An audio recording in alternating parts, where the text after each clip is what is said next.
વારંવાર નોટિસ પાઠવ્યા બાદ પણ જામનગરમાં રેલવે વિભાગ દ્વારા વેરો ભરપાઈ કરવામાં આવ્યો નથી. પરિણામે મહાનગરપાલિકા દ્વારા 8 મિલકતોમાં ગીરો હકની નોંધ દાખલ કરાવી દેવામાં આવી છે.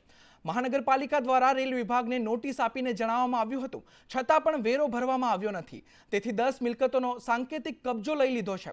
કોર્પોરેશન દ્વારા અગાઉ નોટિસ અને 2 ઓફિસ સીલિંગ કર્યા બાદ પણ રેલવે દ્વારા વેરો ભરપાઈ ન કરતા કોર્પોરેશને સિટી સર્વે કચેરીમાં અરજી કરીને જામનગર તથા હાપાના રેલવે સ્ટેશન સહિતની 10 મિલકતો પર ગીરો હક દાખલ કરવાની કાર્યવાહી કરી છે.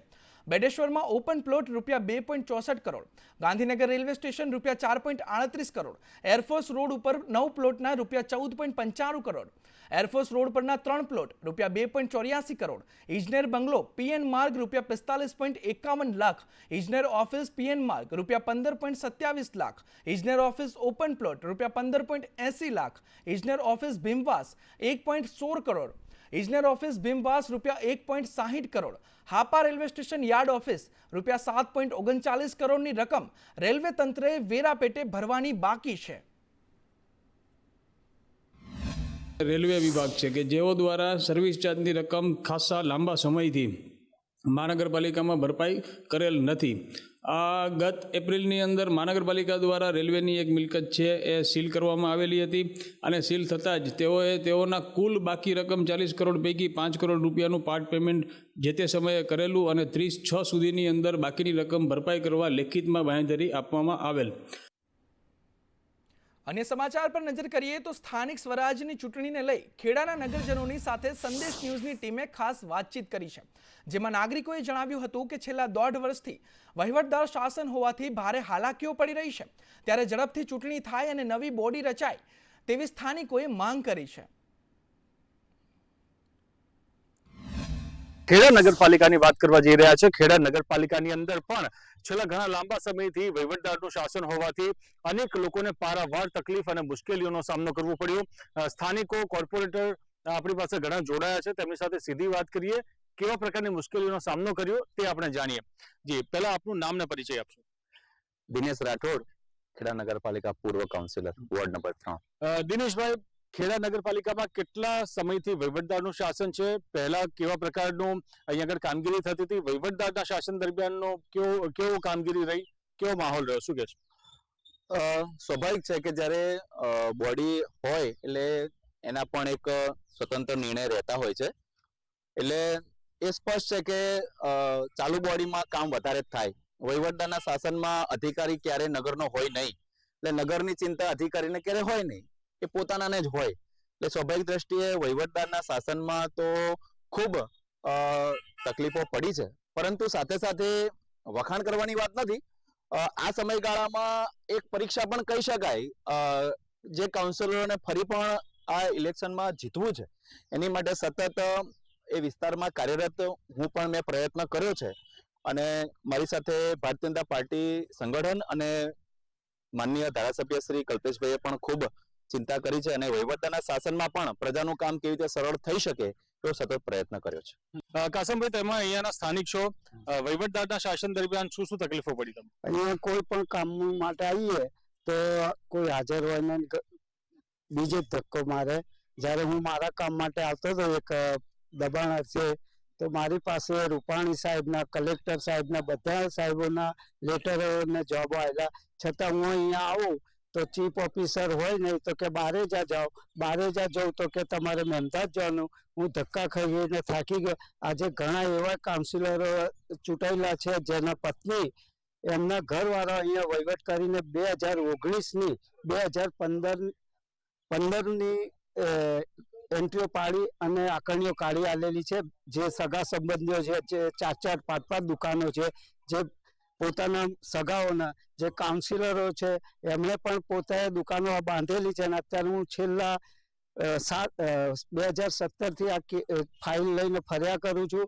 કલેક્ટર સાહેબના પણ જવાબોને ધોઈને પી જાય છે એના કર્મચારી. રોડો કાયમ તોડ જ કરે છે ગટરો માટે, પછી પૂરવા આવતા નહીં, રોડ બનાવતા નહીં.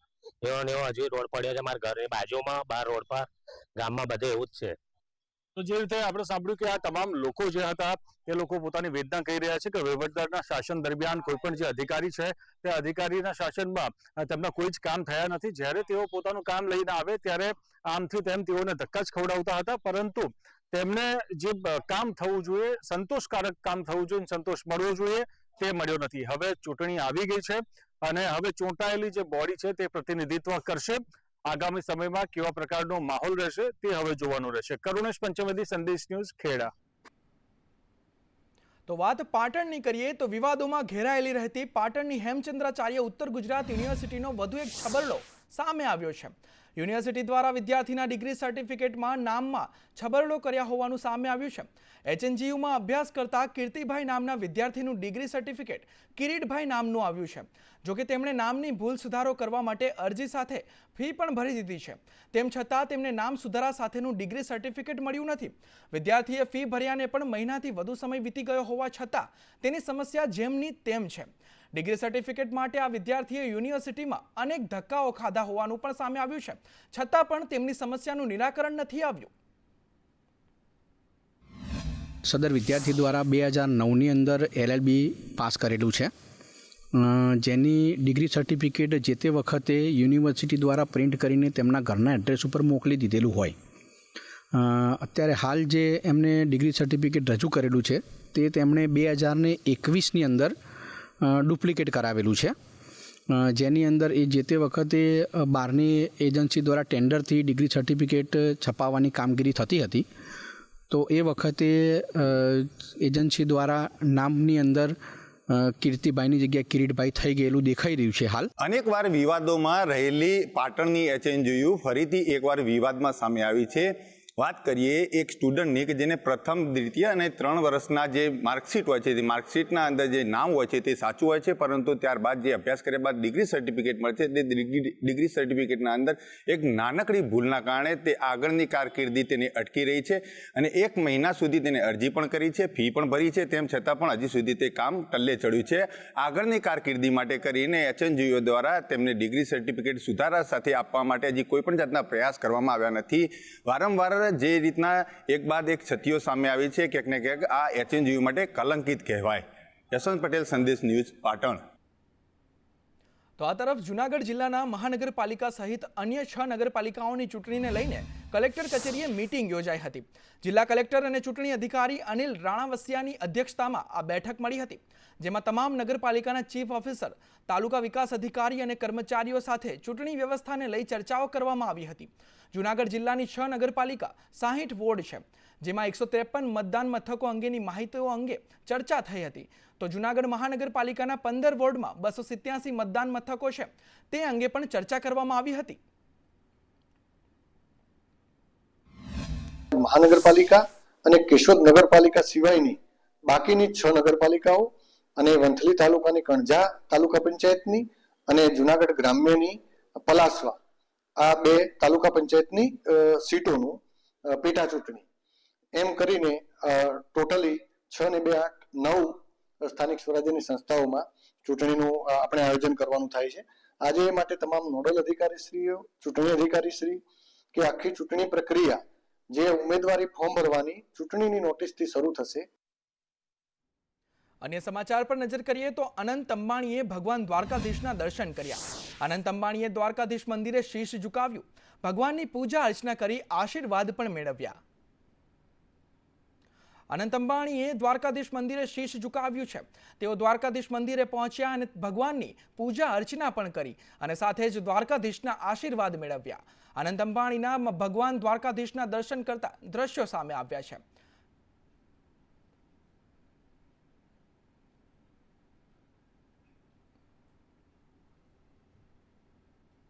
તો ગીર સોમનાથના અહેમદપુર માંડવી બીચને પ્રવાસનના નવા સ્થળ તરીકે વિકસાવવાના ભાગરૂપે 3 દિવસીય બીચ ફેસ્ટિવલનું આયોજન કરવામાં આવ્યું છે.